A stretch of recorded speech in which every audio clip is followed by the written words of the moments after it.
Hello नमस्कार साथियों, आप सभी को स्वागत है आप सबका अपना परिवार प्रतिज्ञा परिवार पर। दोस्तों फटाफट सभी लोग जुड़ जाइए, वीडियो को शेयर कर दीजिए। आज हम लोग मॉडर्न इंडिया लुसेंट जीके का सीरीज चल रहा था, उसमें मॉडर्न इंडिया का हम लोग जो यूनिट आपका है 4 पढ़ने वाले हैं। इंडियन रिस्पॉन्स यानी भारतीय प्रतिक्रिया के बारे में। क्या है आपकी भारतीय प्रतिक्रिया, क्या है आपका इंडियन रिस्पॉन्स, यही चीज़ हम यहाँ पे समझने वाले हैं आज। तो दोस्तों इसमें 2 चीज़ हम पढ़ने वाले हैं आज हम 4 से 5 फैक्ट यहाँ पर पढ़ लेंगे। सबसे पहले हम जनजातीय विद्रोह पढ़ेंगे, है ना, ट्राइबल अस्पायरिंग पढ़ेंगे, प्रथम स्वतंत्रता संग्राम 1857 की रिवोल्ट पढ़ेंगे, और आज हम पढ़ने वाले हैं आपका किसान विद्रोह और अन्य कुछ विद्रोह। तो ये आपकी जो टॉपिक में हमें पढ़ने के में ये 4 पॉइंट कोशिश करते हैं। देखते दोस्तों वीडियो कहाँ तक बन पाती है। 4 पॉइंट अगर कवर हो जाएगा तो बढ़िया बात है, नहीं तो कम से कम 2 पॉइंट तो आसानी से हम कवर कर सकते हैं यहाँ पे, है ना। अब यहाँ पे दोस्तों आगे बढ़ते हैं। अब सबसे पहले हम यहाँ पे पढ़ने वाले हैं पहला पॉइंट में प्रमुख जनजातीय विद्रोह के बारे में। ये आपकी प्रमुख जनजातीय विद्रोह है, इस प्रकार से यहाँ फिगर देख पा रहे होंगे। तो प्रमुख जनजातीय विद्रोह की चर्चा हम यहाँ पे करने वाले हैं। मेजर ट्राइबल अपराइजिंग के बारे में हम यहाँ चर्चा करने वाले हैं। सबसे पहला विद्रोह जो है आपका संथाल विद्रोह, है ना। संथाल विद्रोह 1855 से लेकर कहाँ तक चलेगा, तो 1856 तक चलेगा आपका संथाल विद्रोह। कौन सी विद्रोह गाइज, तो याद करना आपका संथाल विद्रोह। तो याद रखना है संथाल विद्रोह कब से कब से, तो याद रखना है संथाल विद्रोह जो है 1855 ईस्वी से लेकर 1856 ईस्वी तक चलेगा। इस विद्रोह का नाम हम लिखेंगे संथाल विद्रोह, है ना। कौन सा विद्रोह कहेंगे, संथाल विद्रोह। अब संथाल विद्रोह की क्षेत्र की बात करते हैं तो राजमहल से भागलपुर तक का क्षेत्र जो है दामन कोह में आपका विद्रोह हुआ था। राजमहल से कहाँ तक, आपका भागलपुर के एरिया में यह विद्रोह देखने को हमें मिला था। और यह विद्रोह जो आपका राजमहल के क्षेत्र से भागलपुर तक दामन कोह, क्या नाम है आपका, दामन कोह वाला क्षेत्र में, जो किसके कुछ एरिया का झारखंड के क्षेत्र में यहाँ पे पड़ जाते हैं। तो यहाँ पे आपका हुआ था संथाल विद्रोह, है ना। कौन सी विद्रोह हुआ था यहाँ पे दोस्तों, संथाल विद्रोह। इसका नेतृत्वकर्ता की अगर बात हम कर लेते हैं तो इसकी नेतृत्वकर्ता जो है सिद्धू एवं कान्हू चांद भैरव, 4 भाई थे। इसमें सबसे ज़्यादा फेमस जो है आपका सिंधु और आपका कान्हू है। ये आपका दोनों भाई ज़्यादा फेमस है, लेकिन चारों भाई का नाम याद रखना है सिंधु कान्हू चांद भैरव, सिंधु कान्हू चांद भैरव, सिंधु कान्हू चांद भैरव। कारण था आर्थिक कारण, इसका जो इकोनॉमिक रीजन था आर्थिक कारण था। बाहरी लोगों दिक्कुओं द्वारा 5 से लेकर 500 तक ब्याज की वसूली, मतलब कि जो बाहरी लोग थे, जो दिक्कुओं कहा जाता है यहाँ पे, वहाँ पे आपका 50 से लेकर आपका 500% तक ब्याज की वसूली यहाँ पे की जाते थे। जमींदारों एवं महाजनों के द्वारा शोषण किया जाता था। तो ये भी पॉइंट आज समझना आपको है कि जमींदार और महाजन द्वारा यहाँ पे क्या होता था, तो यहाँ पे शोषण का काम होता था जमींदार एवं महाजनों के द्वारा। संथाल को जमीन से बेदखल किया जाना, मतलब संथाल के जो जनजाति थे उसको जमीन छीन लिया था, जमीन से बेदखल किया गया था। दिक्कुओं और सरकारी कर्मचारी द्वारा संस्थानों का अपमान व दुर्व्यवहार करना। इस समय जो दिक्कुए थे आपका सरकारी कर्मचारी थे, उसके द्वारा संस्थान का अपमान और दुर्व्यवहार करने की यहाँ पे बात कही गई थी। कुछ प्रमुख तथ्य की बात करते हैं हम यहाँ पे, बात करते हैं अदर फैक्ट के बारे में, है ना। अदर फैक्ट के क्या है सर, प्रमुख तथ्य क्या है, ये चीज़ों को हम यहाँ पे समझने की कोशिश करते हैं। तो प्रमुख तथ्य यानी अदर फैक्ट की हम बात करते हैं तो आरंभ से संथाल दिक्कुओं के विरोध थे, ना कि अंग्रेजों की, परंतु अंग्रेजों द्वारा दिक्कुओं की मदद करने के कारण यह अंग्रेजों के विरुद्ध भी हो गए थे। यानी कि शुरुआत में जो संथाल के लोग थे वो दिक्कू उसको कहते हैं जो बाहर के लोग होते हैं, बाहर गांव के लोग होते हैं, उसके विरुद्ध थे अंग्रेजी के, परंतु अंग्रेज के द्वारा दिक्कुओं को मदद, लेकिन यहाँ अंग्रेज ने क्या किया, दिक्कू जो समुदाय के लोग थे उसको मदद किया, तब संथाल इसके भी खिलाफ हो गए। सिद्धू ने अधिकारियों से कहा था कि ठाकुर जी ने मुझे आदेश देते समय कहा कि ये देश साहबों का नहीं, ठाकुर जी खुद हमारी तरफ से लड़ेंगे। इस तरह आप सब लोग और सिपाही लोग खुद ठाकुर जी से लड़ोगे। यानी कि सिंपल सी बात यहाँ पे कुछ उन्होंने बताया था, जो कि एक पॉइंट है।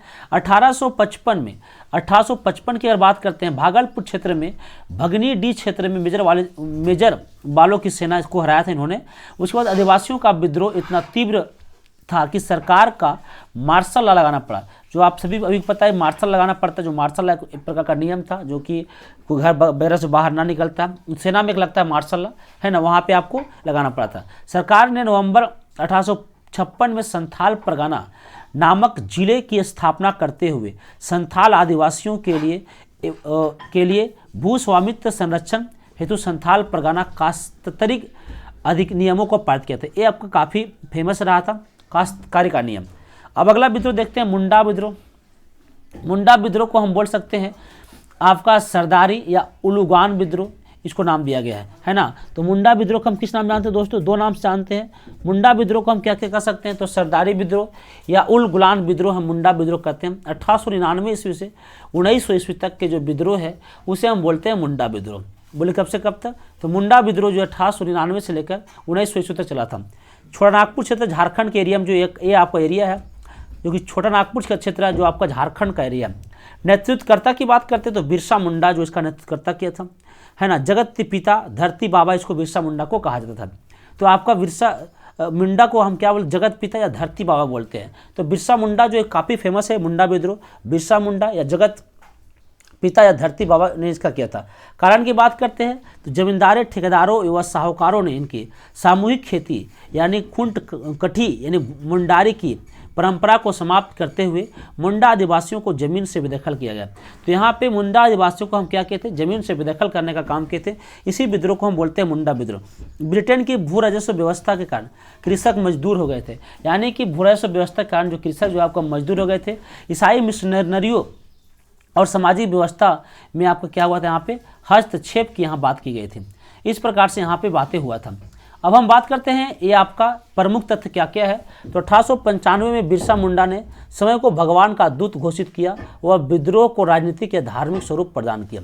इस प्रकार से यानी 1895 में बिरसा मुंडा खुद कहते हैं कि हम भगवान का दूत हैं, हम भगवान ने हमको भेजा है, और विद्रोह को राजनीतिक या धार्मिक स्वरूप क्या करते हैं? यहाँ पे प्रदान करते हैं। बिरसा मुंडा ने कहा था दिक्कू से हमारी लड़ाई होगी, है ना। लड़ाई किससे होगी? दिक्कू से हमारी लड़ाई होगी और उनके खून से जमीन इस तरह लाल होगी जैसे कि लाल झंडा है। यानी कि ये बिरसा मुंडा की कथन था कि दिक्कू से हमारी लड़ाई होगी और उनके खून से आपका जमीन इस तरह लाल होगी जैसे आपका लाल झंडा है। विद्रोह का पश्चात 1908 में छोटा नागपुर में काश्तकारी कानून पारित हुआ, जिसमें सामूहिक खेती की मान्यता भी प्रदान दी गई थी। मतलब कि विद्रोह करने से कुछ ना कुछ फायदा भी देखने को मिला था। बिरसा मुंडा ने आरंभ में ईसाई धर्म अपनाया था, है ना। आरंभ में कौन धर्म अपनाया था? ईसाई धर्म अपनाया था, परंतु बाद में वैष्णव धर्म अपनाया था। तो शुरुआत में उन्होंने आरंभ में आपका ईसाई धर्म अपनाया और बाद में वैष्णव धर्म अपनाया था। बिरसा मुंडा ने अनेक देवताओं बोंगा के स्थान पर एक ईश्वर शिव बोंगा की पूजा करने की आह्वान किया था। 1900 ईस्वी में गिरफ्तार करके इसके बाद इसकी मृत्यु हो जाती है। तो बिरसा मुंडा की गिरफ्तारी कब होता है? तो याद रखना दोस्तों, बिरसा मुंडा गिरफ्तारी जो होती है 1900 ईस्वी में इसका गिरफ्तारी हुआ। उसके बाद उनकी क्या हो जाती है? तो आपका बिरसा मुंडा को जेल भी हो जाती है। इतनी सारे पॉइंट आपको समझना है। अगला है नागा या जीआर लांगा आंदोलन। ये नागा या जीआर लांगा आंदोलन क्या है? इससे क्या क्या पॉइंट हमें बन सकता है और हमें क्या क्या पढ़ना इसमें है। तो नागा या जीआर लांग आंदोलन 1900 कितना में हुआ था? तो आपको 32 में हुआ था नागा या जीआर लांग आंदोलन। इसका क्षेत्र मणिपुर और नागालैंड है ना। मणिपुर और नागालैंड का क्षेत्र में हुआ था। नेतृत्वकर्ता जो है आपका रोंगमेई जदोनांग और रानी गईदिन्लू। ये आपकी दो गो इनका जो आप देख पा रहे हैं, ये आपका मैडम जी है रानी गईदिन्लू। ये आपका विद्रोह किए थे। कारण क्या था? इस आंदोलन का मुख्य उद्देश्य था रूढ़िवादिता, अंधविश्वास, है ना, अतार्किक रीति रिवाज को समाप्त करना। तो यहाँ पे रूढ़िवादी का आपका और मुख्य उद्देश्य था, अंधविश्वास था और अतार्किक रीति रिवाजों का समाप्त करना। यहाँ पे रूढ़िवादिता जो अंधविश्वास चल रहा था इसको उन्होंने समाप्त करने की कोशिश करते थे। ईसाई मिशनरियों को सामाजिक व्यवस्था में हस्तक्षेप, रूढ़िवादी, अंधविश्वास, अतार्किक रीति रिवाजों के बारे में कहा गया था। कष्टकारी करों एवं कानूनों की बात यहाँ पे की गई थी। कुछ अदर फैक्ट की बात करते हैं हम लोग, प्रमुख तथ्य की यहाँ पे हम बात कर लेते हैं कि क्या क्या यहाँ पे भैया अदर फैक्ट है। अदर फैक्ट में ये प्रारंभ में इस आंदोलन का नेतृत्व एक युवा नेता रोंगमेई जदोनांग ने किया था, है ना, जिसका लक्ष्य नागराज की स्थापना करना। अगस्त 1931 में जदोनांग गिरफ्तार करके फांसी इसको दे दिया गया था। 1932 में इस आंदोलन का नेतृत्व 13 वर्षीय नागा बालिका, है ना, तो 13 वर्ष की लड़की थी नागा बालिका, जो कि यहाँ पर आप देख पा रहे होंगे फिगर में, है ना, गाईदिन्लू ने आपका इसका किया था। तो बोलना है गाईदिन्लू ने इसका किया था। गांधीवादी सिद्धांत एवं आदर्शों से प्रभावित होकर गाईदिन्लू ने इस आंदोलन को सविनय अवज्ञा आंदोलन के साथ जोड़कर इसे राष्ट्रीय स्वरूप दिया था। गायदिनगुलू को रानी की उपाधि जवाहरलाल नेहरू द्वारा 1937 में ईस्वी में जेल में मुलाकात के दौरान इसको प्रदान किया गया।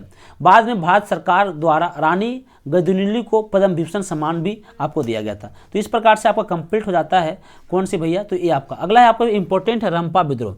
1897 से 1924 तक ये विद्रोह चला था। 1897 से कब तक दोस्तों, 1924 तक। विद्रोह का नाम है रंपा विद्रोह, काफ़ी फेमस है। ये रंपा विद्रोह जो हुआ था आपका 1897 से 1924 तक ये विद्रोह चला था। ये विद्रोह का नाम है भैया रंपा विद्रोह। यह कौन क्षेत्र में चला था, तो आंध्र प्रदेश के कोया तथा कोंडा डोरा पहाड़ी क्षेत्र में चला था। तो ये आपका रंपा विद्रोह था जो आंध्र प्रदेश के कोया तथा कोंडा डोर पहाड़ियों में चला था। नेतृत्वकर्ता था आपका राजू रंपा, अल्लूरी सीताराम राजू, ये दो इनका नेतृत्वकर्ता था, राजू रंपा और अल्लूरी सीताराम राजू। तो ये दो अब इनका आपका नेतृत्वकर्ता था। यहाँ पे बात करते हैं कि यहाँ कारण क्या था, रीजन क्या था, तो झूम के कृषि पर प्रतिबंध। उस समय वहाँ पे खेती चल रहे थे, उस खेती को हम बोलते हैं झूम खेती। अब लोगों को लग रहा है कि सर झूम खेती कैसे करते हैं, तो जंगलों में पेड़ पौधों को काट कर खेती करना ही झूम खेती कहलाता था। इमारती लकड़ियों चराई पर कर की दर में वृद्धि, जो इमारती लकड़ी जो महंगी लकड़ी है और चराई कर मतलब चराई पर मतलब जो पशु चरते हैं उसमें आपका टैक्स में क्या किया गया था, वृद्धि किया गया था। नए आबकारी कानून के तहत ताड़ी बनाने पर रोक किया गया। ताड़ी समझते हैं ना, वही आपका जो आपका खजूर से होते हैं ताड़ी, है ना। बाहरी व्यापारियों एवं साहूकारों का शोषण था, जमींदारों एवं पुलिस की दमन की गतिविधियां थी। तो इस प्रकार से ये पॉइंट हमें यहाँ पे समझना पड़ेगा। इसका अदर फैक्ट कुछ और है, प्रमुख तथ्य भी कुछ और है, वो भी हम एक लाइन में इसको समझने की प्रयास करते हैं दोस्तों। इसका अदर फैक्ट यह है कि 1879 ईस्वी में इस विद्रोह का नेतृत्व राजू रंपा ने किया था, परंतु विद्रोहियों को अधिक समय तक विरोध न कर सके ब्रिटिश सेना 1880 ईस्वी में विद्रोह का दमन कर दिया। आगे चलकर 1922 ईस्वी में पुनः रंपा क्षेत्र में अल्लूरी सीताराम राजू के नेतृत्व में आदिवासियों के अधिकार के लिए गए संघर्ष हुए। अल्लूरी सीताराम राजू गांधीवादी विचारों से प्रभावित थे और असहयोग आंदोलन के समय सक्रिय रहने के बावजूद भी आदिवासियों के कल्याण हेतु उन्होंने हिंसा का आवश्यक माना था। उन्होंने विद्रोहियों को गुरिल्ला युद्ध पत्ति अपनाई। गुरिल्ला युद्ध से कहते हैं जंगलों में रहकर लड़ाई करना ही गुरिल्ला युद्ध पत्ति कहा जाता है। मई 1924 में सीताराम राजू की ब्रिटिश सेना से मुठभेड़ और उसके बाद उसकी क्या हो जाती है, यहाँ पे मृत्यु हो जाती है। तो इस प्रकार से ये विद्रोह आपका समाप्त हो गया। अगला है उराव विद्रोह या आपका भगत ताना भगत आंदोलन। इसको उराव विद्रोह को हम बोलते हैं ताना भगत आंदोलन। यानी कि अब ताना भगत आंदोलन क्या है और उराव विद्रोह क्या है, इसके बारे में हम यहाँ पे डिटेल से पढ़ रहे होंगे। तो आपका उराव विद्रोह या ताना भगत आंदोलन जो है 1920 में हुआ था। कब हुआ था, 1920 में। कौन क्षेत्र में दोस्तों, जो आपका झारखंड क्षेत्र में। तो झारखंड क्षेत्र में उराव विद्रोह या ताना भगत आंदोलन हुआ था। इसका नेतृत्व करता कर रहा था जत्रा भगत, है ना। कौन करते, जत्रा भगत जो इसका नेतृत्व करता कर रहे थे। इसके अंतर्गत आदिवासियों में प्रचलित कुरीतियों जैसे भूत प्रेत, बुरी आत्माओं में विश्वास, पशु बलि एवं शराब का सेवन का विरोध किया तथा यहाँ पे साहकार एवं तपस्या एवं संयम को प्रोत्साहित करने की काम किया। प्रथम विश्व युद्ध के दौरान छोटा नागपुर क्षेत्र है झारखंड जो है इस विद्रोह में आरंभ हुआ था। तो इस विद्रोह जो आपका छोटा नागपुर क्षेत्र के एरिया में हुआ था, झारखंड में हुआ था, है ना। इसका कुछ प्रवृत्ति क्या है, तो उराव झारखंड के प्रमुख जनजाति समूह है। तो उराव जो है वो आपका झारखंड के प्रमुख जनजाति का समूह है। इस विद्रोह का नेतृत्व उराव आदिवासी समूह में भगत कहे जाने वाले संत, धर्माचार्य, फकीर आदि किया करते थे। उराव विद्रोह जत्रा भगत के नेतृत्व में हुआ था। 1920 ईस्वी में इसके पहचान ताना भगत आंदोलन के रूप में परिवर्तित हो गया। इस विद्रोह की प्रमुख विशेषता यह थी कि गांधीवादी समर्थकों ने अपने रचनात्मक कार्यों के माध्यम से आदिवासियों को राष्ट्रीय आंदोलन से जोड़ना, इस विद्रोह में लगान न देने, बेगार न करने जैसी मांग को सम्मिलित किया गया था। सरकार ने इस आंदोलन को शांत करने के लिए दमनकारी नीति का अपनाने की कोशिश किया था। तो ये आपका बस इतना रखना है। उराव विद्रोह ताना भगत आंदोलन कब हुआ था, 1920 में। झारखंड क्षेत्र में जत्रा भगत इसका नेतृत्व कर रहा था। ये आपके 2 से 3 पॉइंट है। ये आपको बुरी आत्मा से भूत प्रेत इत्यादि के लिए इस चीज़ों का विरोध यहाँ पे किया था, इसी के लिए ये आपका उराव या ताना भगत आंदोलन हुआ था, है ना। अब यहाँ पे अगला पॉइंट और समझते हैं किसमें और क्या क्या। तो अब यहाँ पे जो इंपॉर्टेंट बात है, प्रथम स्वतंत्रता संग्राम 1857 की रिवोल्ट की जब कहानी पढ़ते हैं, ये सबसे काफ़ी इंपॉर्टेंट है और यहाँ से एग्जाम में क्वेश्चन बन जाते हैं। 1857 की क्रांति से 1857 की रिवोल्ट जो हुआ था 1857 में हुआ था। यह क्रांति जो है इसके बारे में क्या क्या कुछ बातें हैं, पहले कुछ छोटी छोटी पॉइंट हम यहाँ पे समझते हैं, फिर धीरे धीरे आगे बढ़ेंगे। सबसे पहले भारत में अंग्रेज शासन की स्थापना के साथ साथ उसका विरोध शुरू हुआ। जब भारत में अंग्रेज शासन का स्थापना हुआ तो उसका विरोध शुरू हुआ। आप सभी को पता है कि ईस्ट इंडिया कंपनी जो है 1608 ईस्वी में भारत आती है, 1600 ईस्वी में स्थापना होता है, 1608 में भारत आता है और 1757 और आपका 1764 में बक्सर और प्लासी का युद्ध हुआ था, है ना, यहाँ प्लासी का बक्सर का। इस समय ईस्ट इंडिया कंपनी का प्रभुत्व यहाँ पे बैठ गए थे। फिर जाके बहुत बड़ा क्रांति होगा 1857 की क्रांति। तो ये आपको लिखा गया भारत में अंग्रेजी शासन की स्थापना के साथ उसका विरोध शुरू हो गया था। ब्रिटिश विस्तारवादी नीतियां, आर्थिक शोषण और विभिन्न वर्षों में प्रशासनिक नवंश इनमें भारतीय राज्यों के शासकों, सिपाहियों, जमींदारों, किसानों, व्यापारिकों, शिल्पकारों, पंडितों, मौलवियों इत्यादि की स्थिति को प्रतिकूल रूप से प्रभावित किया गया। यह धीमी गति से बढ़ता असंतोष 1857 में एक हिंसक तूफान के रूप में भड़का, जिसे भारत में ब्रिटिश साम्राज्य की नींव हिला दिया।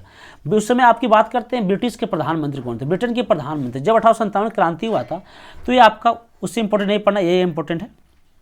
आपका ब्रिटेन के प्रधानमंत्री कौन थे, तो लॉर्ड पाल्मरस्टोन जो उस समय ब्रिटेन के प्रधानमंत्री थे। कई बार एग्जाम में है कि 1857 की क्रांति के समय ब्रिटेन के प्रधानमंत्री कौन थे, तो क्या बोलना दोस्तों, लॉर्ड पाल्मरस्टोन जो है ब्रिटेन के प्रधानमंत्री थे। ब्रिटेन की महारानी विक्टोरिया थी। गवर्नर जनरल लॉर्ड कैनिंग थे। तो 1857 क्रांति समय गवर्नर जनरल कौन थे, तो याद रखना है गवर्नर जनरल जो है आपका लॉर्ड कैनिंग है। मुख्य सेनापति की बात करते हैं जॉर्ज एनिसन जो है आपका 1857 क्रांति के मुख्य सेनापति थे, जॉर्ज एनिसन। भारतीय सम्राट की बात करते हैं तो बहादुर शाह जफर या बहादुर शाह द्वितीय जो है उस समय आपका भारतीय सम्राट थे।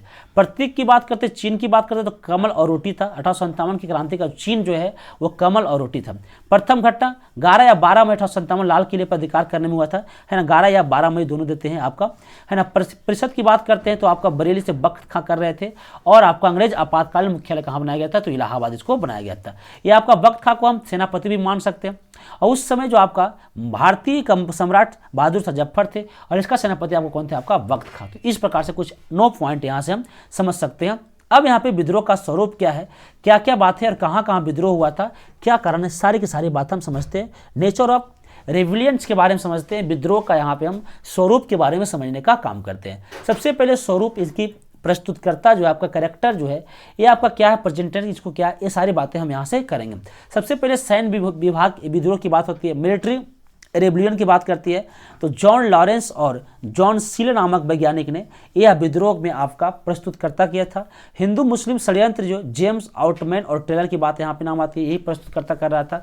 बर्बरता और सभ्यता की मध्य संघर्ष जो है टी.आर. होम्स कर रहे थे और प्रथम स्वतंत्रता संग्राम इसके बारे में बीडी सवारकर ने कहा। मतलब कि कौन से चीजें, स्वरूप क्या, स्वरूप मतलब विद्रोह का अलग अलग इतिहासकारों ने अलग अलग स्वरूप दिया। सैन्य विद्रोह कौन कहा था, तो जॉन लॉरेंस और आपका जॉन सीले नामक वैज्ञानिक ने कहा कि सैन्य विद्रोह है। हिंदू मुस्लिम षड्यंत्र किसने कहा था, तो जेम्स आउटरम एवं टेलर ने कहा था, विलियम टेलर नाम है, इन्होंने कहा था भैया यह जो आपका हिंदू मुस्लिम षड्यंत्र है। बर्बरता और सभ्यता की मध्य संघर्ष की बात की तो टी.आर. होम्स ने कहा था। प्रथम स्वतंत्रता संग्राम बीडी सवारकर ने इस युद्ध को कहा था प्रथम स्वतंत्रता संग्राम। धर्म युद्ध कहा था रीज नामक इतिहासकार, रीज नामक इतिहासकार इसको कहा धर्म युद्ध है। राष्ट्रीय विद्रोह कहा था बेंजामिन डिजराइल और अशोक मेहता। बेंजामिन डिजराइल और अशोक मेहता जो है इसे कहा था भैया राष्ट्रीय विद्रोह, है ना। ना तो प्रथम ना ही राष्ट्रीय तथा ना ही स्वतंत्रता संग्राम।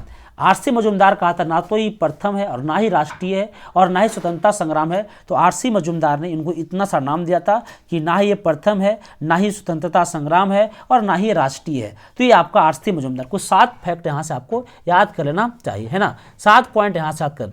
अब यहाँ पे स्वतंत्रता संग्राम का कारण क्या था, तो दोस्तों कारण मैंने यहाँ 6 पॉइंट लिखा, लेकिन सबसे इंपॉर्टेंट होती है जो एग्जाम में पूछ जाती है तत्कालीन कारण। क्या तत्कालीन कारण जो है आपको एग्जाम में पूछ लिया जाता है। तो सबसे पहले भैया आर्थिक कारण भी है आपका, कॉमर्शियल पर्पोज भी यहाँ पे है क्योंकि भैया इकोनॉमिक्स स्थिति बहुत खराब हो चुका था क्योंकि अंग्रेजों ने हमें खूब बढ़िया से लूटने का काम किया था।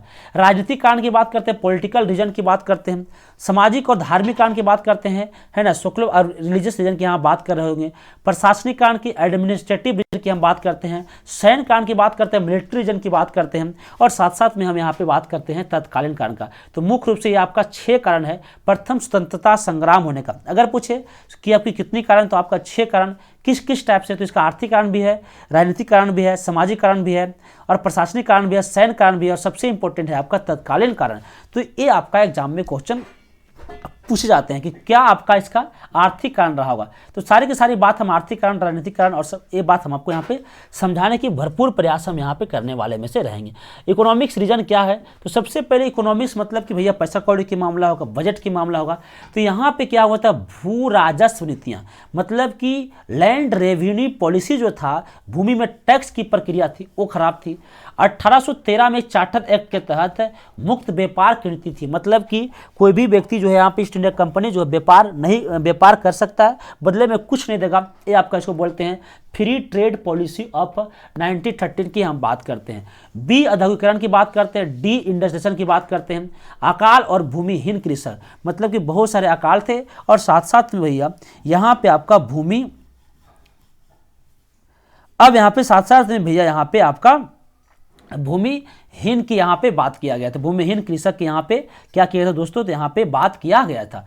दूसरी पॉइंट हम समझते हैं राजनीतिक कारण, है ना दोस्तों। कौन कारण की बात करते हैं, दूसरी पॉइंट में हम बात कर होंगे राजनीतिक कारण की, हम यहाँ पे बात कर लेते हैं कि क्या क्या इसका राजनीतिक कारण है, क्या क्या इसका राजनीतिक कारण है। तो ये पॉइंट हमें यहाँ पे समझना चाहिए कि राजनीतिक कारण आपका क्या क्या है। तो राजनीतिक कारण क्या है, मुगलों का अपमान। यहाँ पे मुगल शासक का क्या हुआ था दोस्तों, तो सभी को पता है कि मुगलों का यहाँ चल बस नहीं रहा था, अर्थात मुगलों का यहाँ पे क्या हुआ था, तो याद रखना मुगलों का यहाँ पे अपमान किया गया था। क्या मुगलों का यहाँ पे क्या किया गया था दोस्तों, अपमान किया गया था।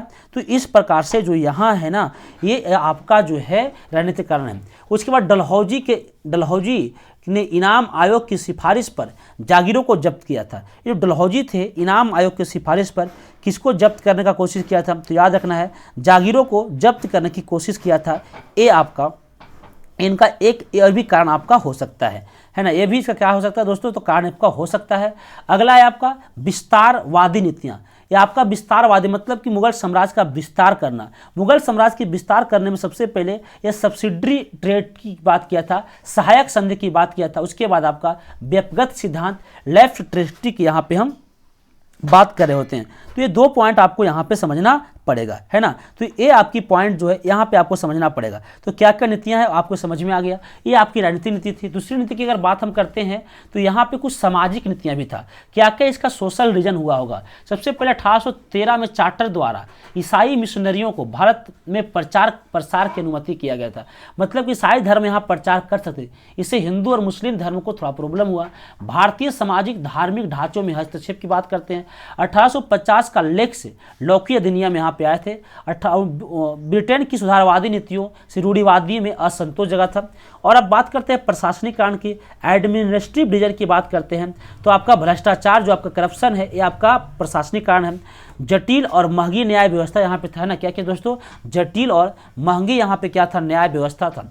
उसके बाद यहाँ पे कुछ सैन्य कारण की हम बात करते हैं, मिलिट्री रीजन की हम बात करते हैं। तो मिलिट्री रीजन की अगर हम बात कर लेते हैं तो यहाँ पे नस्लवाद और कम वेतन व निम्न पद की यहाँ पे कहानी थी, मतलब कि यहाँ नस्लवाद थे, वेतन यहाँ कम थे और निम्न पद थे। सैनिक का नस्लवाद था, मतलब कि इनको सबसे पहले सर्वोच्च पद पर नहीं दिया जाता था, इनका वेतन बहुत कम थे और निम्न पद इसको रखा जाता।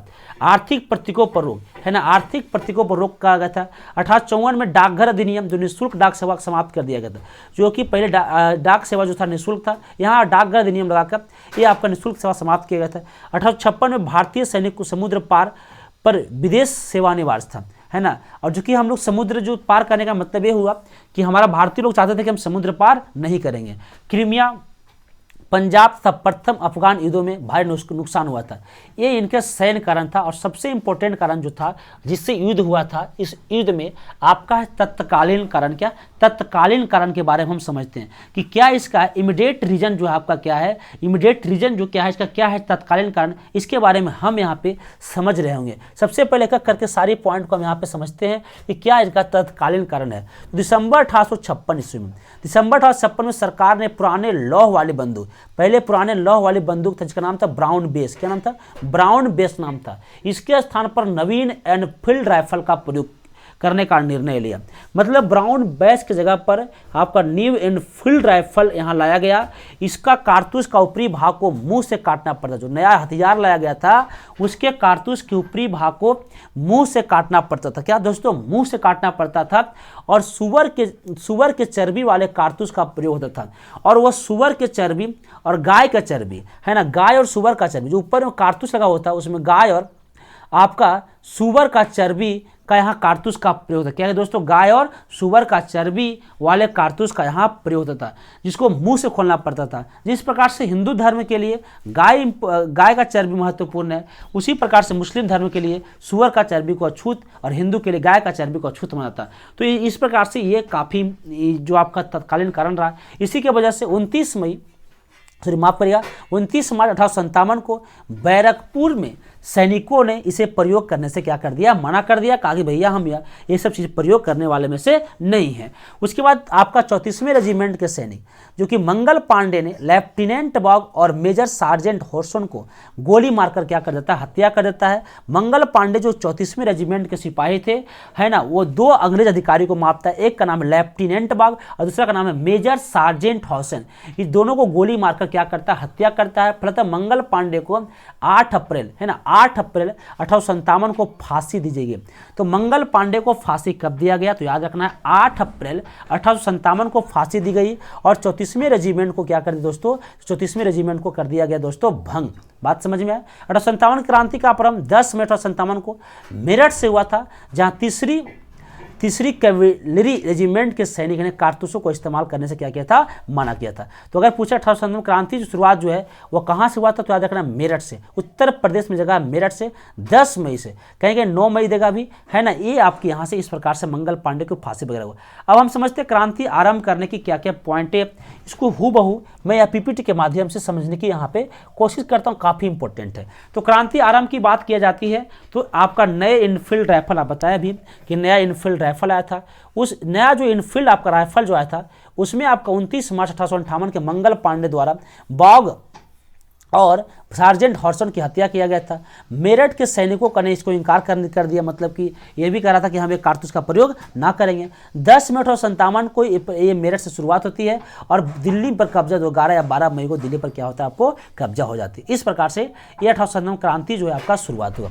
अब समझना 1857 की जो बात कर रहे हैं, 1857 क्रांति की बात कर रहे हैं, यह विद्रोह का केंद्र कहाँ कहाँ था, कौन कौन जगह से कौन कौन विद्रोह कर रहे थे और उस विद्रोह को दबाने का कोशिश जो है वह कौन कौन कर रहा था। तो ये विद्रोह का केंद्र हम यहाँ पे समझते हैं दोस्तों, और विद्रोह के केंद्र के साथ साथ दमनकर्ता भी देखते हैं और क्या क्या इसे अदर पॉइंट बन सकता है उसके बारे में भी हम यहाँ पे चर्चा कर रहे होते हैं।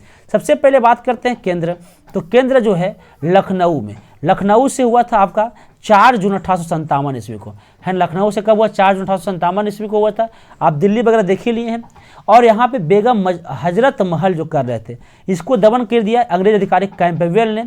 और इसी का पुत्र था अल्प आयु पुत्र बिंडिस कादर, या बिदरिस कादिर भी कहीं एग्जाम में आपको पेपर में मिलेगा, है ना। कोई बुक में बिदरिस कादिर के नाम भी आता है। दूसरा बात करते हैं कानपुर। कानपुर में हुआ था 5 जून 1857 को। पेशवा बाजीराव जो कि आपका पेशवा था, और पेशवा जो था आपका मराठा साम्राज्य के, और वहाँ दबाने का काम किए कैंपबेल और आपका व्हीलर संयुक्त सेना ने किया था। और यहाँ पे पेशवा बाजीराव दूसरा का दत्तक पुत्र था नाना साहब, और नाना साहब को धोंदू पंथ कहते, ये भी ये विद्रोह में शामिल थे और दोनों मिलकर विद्रोह कर रहे थे। और जब दमनकर्ता की बात करते हैं तो हैवलॉक, नील और आपका कॉलिन, ये आपका सब मिलके कैंपबेल और व्हीलर संयुक्त रूप से किया था। अगर हम बात करते हैं अन्य तत्व की बात कर, सेनापति तात्या टोपे 1814 से 1859 ईस्वी तक। अन्य नाम है रामचंद्र पांडुरंग। नामचंद्र पांडुरंग जो है आपका तात्या टोपे का अदर नाम है। फिर मानसिंह ने यहाँ पे धोखा दिया था। कौन से दोस्तों, मानसिंह ने क्या किया दोस्तों, धोखा दिया था। 18 अप्रैल 1859 में फांसी जो है आपका शिवपुरी में, कब, 18 अप्रैल 1859 में इसको क्या किया था, फिर फांसी दिया गया था। सलाहकार अजीमुल्ला खां जो क्रांति दूत कहा जाता है।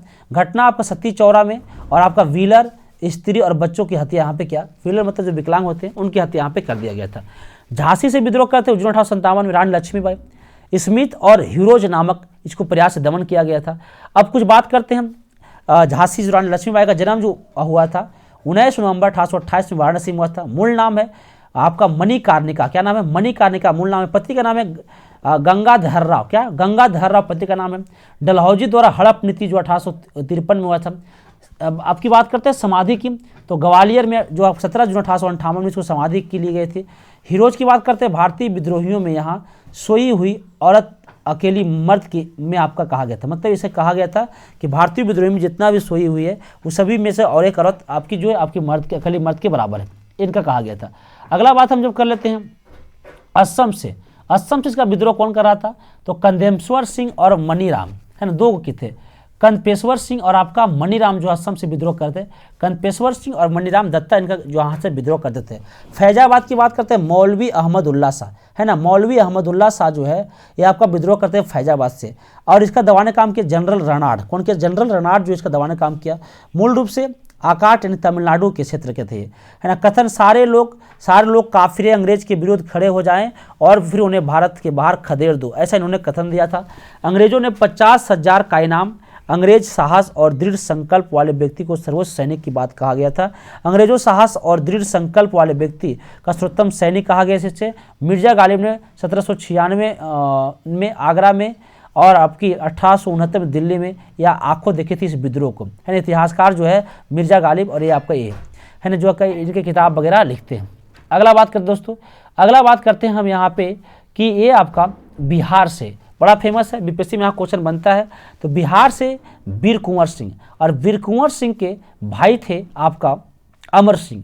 ये आपका बिहार के आपकी आरा जिला से, है ना, कौन जिला से, आरा जिला में एक जगह है, आरा जिला अभी बिहार में है, और वहाँ पे आपका ये जो जगदीशपुर एक जगह था, है ना, क्या था दोस्तों, जगदीशपुर से यह आपकी विद्रोह किए थे। विलियम टिलर और विसेंट आयर ने इस विद्रोह को दबा दिया था। अदर पॉइंट में ये बात आपका यहाँ पे हो सकता है। इलाहाबाद मौलवी लियाकत अली और जनरल रनाड थे आपका।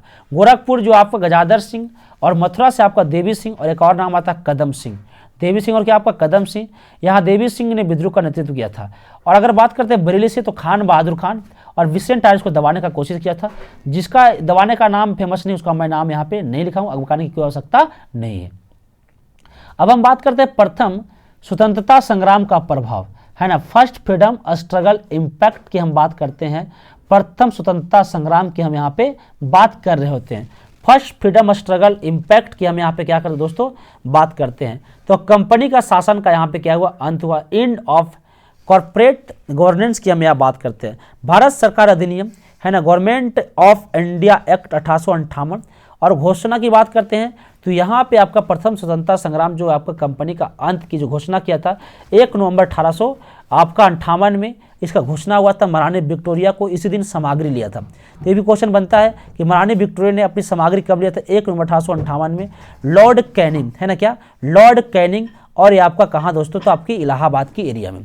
गवर्नर जनरल को आपका वायसराय कहा गया है। इसी के 1857 क्रांति के बाद जो है गवर्नर जनरल को क्या कहा गया, पहले गवर्नर जनरल था, अब उसको वायसराय नाम देखा गया। तो इस समय गवर्नर जनरल लॉर्ड कैनिंग थे। तो लॉर्ड कैनिंग को भारत का अंतिम गवर्नर जनरल तथा भारत का प्रथम वायसराय भी कहा जाता है। सामाजिक हस्तक्षेप की नीति की बात यहाँ पे हुआ था। साम्राज्य नीति की हत्याग हुआ था, जिसमें रियासतों को स्वायत्तता था। महारानी विक्टोरिया ने केसर हिंद की उपाधि, महारानी विक्टोरिया ने केसर हिंद की उपाधि जो है 1876 मिली थी। तो आप यहाँ पे महारानी विक्टोरिया ने केसर हिंद की उपाधि कब लिया था, 1876 में यहाँ पे लिया था, इसी विद्रोह के बाद। और महारानी विक्टोरिया के भारत की सामग्री कब नियुक्त किया गया, तो याद रखना 1 नवंबर 1858 में। अब यहाँ पे हुआ क्या कि 1857 की क्रांति जो हुआ, इस क्रांति से ईस्ट इंडिया कंपनी पूरी तरह समाप्त हो गया। और 1858 में कानून आता है भारत शासन अधिनियम, और इस कानून में क्या हुआ कि अब यहाँ से अंग्रेज का सरकार, अंग्रेज का पार्लियामेंट भारत पर शासन कर रहा होगा। इसीलिए बोलते हैं सामग्री, ये आपका सामग्री यहाँ के बन गया। तो यह हुआ 1857 क्रांति की बात, और ये आपकी पूरी कंप्लीट हो गया। अब हम समझते हैं किसान विद्रोह के बारे में। क्या, किसान विद्रोह के बारे में समझते हैं। आपका पेसेंट अनस्पेयरिंग के बारे में समझते हैं, किस प्रकार से किसान ने इसका विद्रोह किया था। तो प्राचीन काल में किसान विद्रोह की अगर बात हम कर लेते हैं, सिर्फ प्राचीन काल से कृषक ने, मतलब कि तो आधुनिक काल में पढ़ने, मतलब कहना है कि भैया प्राचीन काल से कृषि भारत की जनता का प्रमुख आजीविका आज भी है। हमारे पास एग्रीकल्चर, हम लोग किसान के बाल बच्चे हैं, तो हमारे पास एग्रीकल्चर ही मुख्य स्रोत है। परंतु अंग्रेज ने अपने औपनिवेशिक हितों को पूरा करने के लिए भारतीय कृषि व्यवस्था का नकारात्मक परिवर्तन किए, जिसमें पीड़ित होकर किसानों ने ब्रिटिश शासन के विरुद्ध कई विद्रोह किए। अब बात करते हैं किसान आंदोलन की चरम। सबसे पहले 19वीं सदी के कृषक आंदोलन की बात करते हैं, है ना दोस्तों। किस 19वीं सदी के कृषक आंदोलन की बात करते हैं और 20वीं सदी के कृषक आंदोलन की बात करते हैं। तो 19वीं सदी में कृषक जो आंदोलन, किसान जो आंदोलन करता था, वो आपका स्थानीय स्तर पर हिंसक रूप से तत्कालीन शोषणकर्ताओं से मुक्ति के लिए राष्ट्रवाद का अभाव था। यहाँ पे बात करते हैं 20वीं शताब्दी में, तो आपका राष्ट्रीय आंदोलन से जुड़ाव, कृषक संगठन और साम्राज्यवादी और गांधीवादी का प्रभाव यहाँ पे देखने को मिलता था। अब हम समझते हैं प्रमुख कृषक विद्रोह। क्या क्या प्रमुख कृषक विद्रोह, कौन कौन से प्रमुख कृषक विद्रोह है और क्या क्या काम हुआ, अदर फैक्ट भी हम यहाँ पे समझते हैं, प्रमुख नेता का नाम भी पढ़ते हैं और किस किस एरिया में यह विद्रोह हुआ वो भी हम यहाँ पे जानने की कोशिश करते हैं। सबसे पहले नील विद्रोह हुआ था। नील विद्रोह 1859 से कितना भैया 60 ईस्वी में। तो नील विद्रोह कब से कब हुआ था, 1859 से लेकर 1860 में हुआ था आपका नील विद्रोह। रिकॉल करना, कौन विद्रोह, नील विद्रोह। 1859 से कब तक, 1860 तक। क्षेत्र की बात करते हैं तो बंगाल, नदिया जिला, गोविंदपुर गांव, है ना। बंगाल कौन जिला दोस्तों, नदिया जिला, जो आपका गोविंदपुर में। प्रमुख नेता की अगर हम बात कर रहे होते हैं तो दिगंबर बिश्वास एवं विष्णु विश्वास। तो इसका प्रमुख नेता था आपका कौन कौन दोस्तों, तो दिगंबर बिश्वास और आपका विष्णु विश्वास इनका प्रमुख नेता था। यह विद्रोह सफल रहा था। 1860 ईस्वी में गठित तील आयोग ने कहा कि रैयतों को नील की खेती करने के लिए बाध्य नहीं किया जाएगा। इस विद्रोह के दौरान किसानों ने नारा दिया था, जो रक्षक है वही भक्षक है ना। यही आपका जो नारा दिया था कि जो रक्षक है वही भक्षक है। पावना विद्रोह जो कि काफ़ी फेमस रहा, पावना विद्रोह ये आपका 1873 से 76 के बीच में बंगाल के पावना जिला यूसुफ साहिब परगना में, है ना। यूसुफ साहिब परगना में आपका पावना विद्रोह। ईश्वर चंद्र राय एवं आपका शंभू पाल थे। विद्रोह में आंदोलनकारी का नारा था, हम महारानी की रैयत और महारानी के ही रैयत रहना चाहते हैं, है ना। सरकार द्वारा इस विद्रोह की जांच के लिए कृषक राहत अधिनियम लाया गया था 1879 में। तो कृषक राहत अधिनियम कब लाया गया था, 1879 में एक अधिनियम लाया गया जिसका नाम था कृषक राहत अधिनियम। कृषक राहत अधिनियम की बात करते हैं तो कृषक राहत अधिनियम 1800 कितना में आ गया था, आपका 79 में आ गया था कृषक राहत अधिनियम, जिसमें आपकी पावना विद्रोह की काम हुआ था। अगला पॉइंट समझते हैं दक्कन विद्रोह। दक्कन विद्रोह कब हुआ था, 1875 में दक्कन विद्रोह हुआ था महाराष्ट्र, पुणे एवं अहमदनगर में। तो महाराष्ट्र क्षेत्र में पुणे एवं अहमदनगर में हुआ था। ब्रिटिश सरकार ने इस विद्रोह को शीघ्र ही दबा दिया। इस विद्रोह का समर्थन महादेव गोविंद रानाडे, ये महादेव गोविंद रानाडे को हम बोलते हैं एमजी रानाडे, क्या बोलते हैं, एमजी रानाडे, जो कि आपका गोपाल कृष्ण गोखले का राजनीतिक गुरु है। तो गोपाल कृष्ण गोखले का राजनीतिक गुरु कौन थे, महादेव गोविंद रानाडे। और आपका गोपाल कृष्ण गोखले किसका राजनीतिक गुरु है, तो याद रखना है महात्मा गांधी का राजनीतिक गुरु है गोपाल कृष्ण गोखले। इतनी बात समझ में आया। मोपला विद्रोह जो आपका केरल के मालाबार तट में 1921 में हुआ था। 1836 से कब तक, 1921 तक। और ये बार बार पूछता है कि केरल के मालाबार तट में मोपला विद्रोह कब हुआ था, 1921 में हुआ था। अली आपका मुसलियार जो आपके ये काम करते कौन थे दोस्तों, अली मुसलिहार जो था यह आपका प्रमुख व्यक्ति यहाँ पे थे। उसके बाद मोपला से कुछ क्वेश्चन बन सकते हैं। मोपला जो है वो अरब से केरल आकर बस गया था। मोपला जनजाति अरब से कहाँ बसा, केरल में। कृषक मुसलमानों को कहा जाता था, है ना। ये आपका अरब से केरल बसे गए कृषक, सॉरी माफ करेगा, अरब से केरल आकर बसे गए, अरब देश से केरल में आकर बसे गए कृषक मुसलमानों को मोपला कहा गया था, जो यहाँ के नंबूदरी हिंदू जमींदारे के यहाँ खेती करते थे। हिंदू जमींदारों के अत्याचारों के विरुद्ध मोपलाओं ने 1836 से 1961 ईस्वी तक मालाबार तट में लगभग आपका 22 विद्रोह किए थे। 3 दिसंबर 1921 में यह विद्रोह को कुचल दिया गया था। तो ये भी आपका फेमस है। अगला एका विद्रोह, कौन विद्रोह की बात करते हैं दोस्तों, एका विद्रोह की बात करते हैं। 1921 से 22 तक अवध के क्षेत्र में मदारी पासी, है ना, इसका मुख्य जो आदमी था वो क्या था आपका, मदारी पासी नाम था। क्या नाम था दोस्तों, मदारी पासी था। अत्यधिक लगान के विरोध के लिए इस विद्रोह को कुचल दिया गया। तो अत्यधिक लगान के विरोध के लिए ये विद्रोह कुचल दिया गया तथा किसानों के हित में यूपी काश्तकारी अधिनियम 1936 क्या किया गया दोस्तों, यहाँ पे पारित कर दिया गया था। अब हम बात करते हैं एक और बारदोली विद्रोह। बारदोली विद्रोह 1928 में वल्लभ भाई पटेल, ये आपकी सूरत के क्षेत्र में हुआ था, है ना, सूरत के क्षेत्र में हुआ था। बरदौली विद्रोह जो गुजरात के सूरत में हुआ था 1928 में। वल्लभ भाई पटेल, सरदार वल्लभ भाई पटेल, पहले इसका नाम था वल्लभ भाई पटेल, लेकिन जब यह बरदौली विद्रोह किए थे तो वहाँ की महिलाओं ने इसका उपाधि दिया था, सरदार की उपाधि दिया था, है ना। और गांधी जी ने मिलकर, गांधी जी मतलब कहना महिलाओं का था लेकिन गांधी जी ने दिया था उपाधि। सूरत के बारदौली तालुकों में 1928 ईस्वी में किसानों द्वारा लगान न अदायगी का आंदोलन चलाया गया था, है ना। किसानों द्वारा जो आंदोलन न लगाया जाए इसकी अदायगी का आंदोलन चलाया गया था। आंदोलन के दौरान गांधी जी ने वल्लभ भाई पटेल को सरदार की उपाधि दिया था, जबकि वहाँ की महिला भी इसको सरदार बोलते थे, है ना। तो अब होगा सरदार वल्लभ भाई पटेल। लेकिन मुख्य रूप से उपाधि किसने दिया था, तो सरदार वल्लभ भाई पटेल को, वल्लभ भाई पटेल को सरदार की उपाधि गांधी जी इसी विद्रोह के बाद यहाँ पे इन्होंने दिया था। अगला तेभागा विद्रोह 1946 से कहाँ तक दोस्तों, 50 तक। 1946 से आपका 50 तक का विद्रोह को हम बोलते हैं तेभागा विद्रोह। तेभागा विद्रोह कब, 1946 से आपका 50 तक। किन क्षेत्र में, तो आपका बंगाल के क्षेत्र में। या आपका कंपाराम एवं भवन सिंह थे। कौन कौन थे, आपका कंपाराम एवं भवन सिंह थे। बंगाल में कंपाराम एवं भवन सिंह के नेतृत्व में कृषकों द्वारा उत्पादन का 2/3 भाग, कितना भाग दोस्तों, 2/3 भाग रखने तथा 1/3 भाग जमींदारों को देने के लिए आंदोलन किया गया था। बंटवारे की इस अनुपात के कारण इसे तेभागा आंदोलन कहते हैं, है ना। इस क्या बोलते हैं इसको, तेभागा आंदोलन इसको कहा जाता है। अगला फैक्ट समझते हैं, इसके साथ प्रमुख नागरिक विद्रोह की बात कर लेते हैं कि यहाँ पे प्रमुख नागरिक विद्रोह कौन कौन थे।